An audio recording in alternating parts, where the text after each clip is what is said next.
Hi friends, आज आम करवा पनीर चना मसला तरकारी करवा नुआ स्टाइल रे। पनीर तापाई छोट छोट काटिदेवा। गोटे केजी पनीर नहीं, हाफ केजी चना मसला ने चना नहीं, काबुली चना को सका भिजे देती। 4-5 घंटा पर संध्या बेला करी। बिलाती 4टा नहीं, या ग्राइंडर करदेवा। पनीर शाही पनीर मसला चना मसला गोटे नहीं, पियाज 4टा को छोट छोट काटी देछि, शिमला लंका को छोट छोट काटी देछि 2टा, अदा टिके काटी देछि, एतकी अदा काटी देछि छोट छोट। याकू अदा और रसुण कंचा लंका 5टा, याकू पोस्त को भिजई देले ग्राइंडर करी भलो हुए। पोस्त को गोटे चामच भिजई ताकू सब मिसेकी ग्राइंडिंग करके मसला रेडी करवा। काजू 8-10टा एमती भिजे देती ताकू ग्राइंडिंग करदेवा। चारमगज ग्राइंडिंग करदेवा।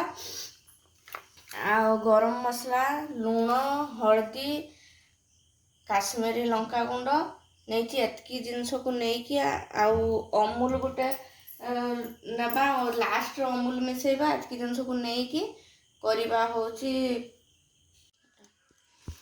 चना को भलो भावर धोई देकी प्रेशर कुकर रे देकी ताकू सिझेई देबा। 4टा कि 5टा सीटी मारी देबा। एतकी पानी दे देबा। स्वाद अनुसार लूण दे देबा गोटे चामच, हल्दी गोटे चामच दे देबा। याकू सिझेई देबा। 4-5टा सीटी मारले बंद करवा। काजू आउ चारमगज को बाटी देना रखीदेवा। बिलाती को ग्राइंडर करदेवा। पोस्त अदा रसुण कंचा लंका को बाटी देवा।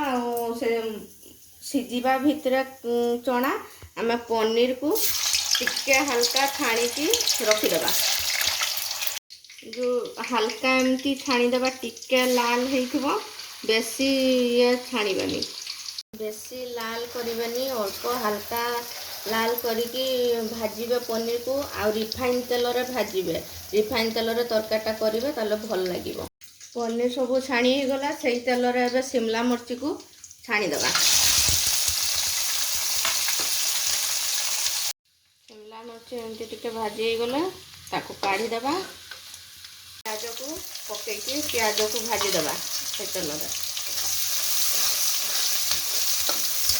सिझेला बेलू आम लुण देइथिलु। एबे से मसला आउ पियाज पे जतकी दरकार अनुमान रे सेतकी स्वाद अनुसार लुण देबा।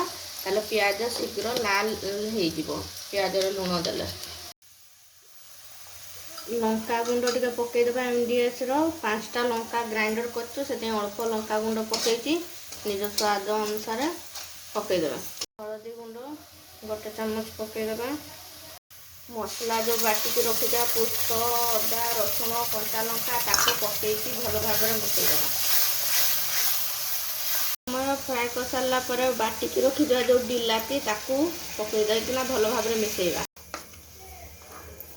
शाही पनीर मसला 2 चामच अनुमान रे पकईदेव। मसला 2 चामच पकईदेव। भाव ताको मिसईकी कषिब मसला को। देखिबा काबुली चना केमती सिझिची।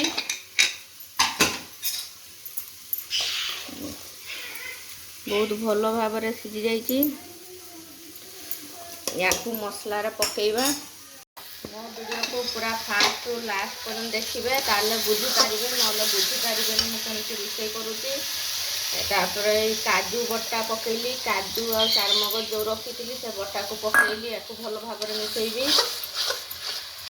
गरम मसला पकईदेवा। काबुली चना जो भिजेकी रखी ताकू सबू पकईदेवा। छाणीकी जो पनीर रखी ताकू सबू मिसईबा। भल भाव मिसईदेवा। पनीर चना को शिमला मिर्ची को भी मिसईदेवा। भल भाव फुटेबा। फुटेकी लास्ट रे अमूल देकी करदेबा। से अमूल गुड़ेदेवा।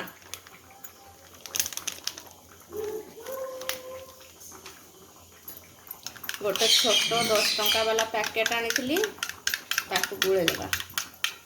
गोलैकी पकेबा एमती पकेले तरकारी पूरा भजी तरकारी परिका टेस्टी लगे।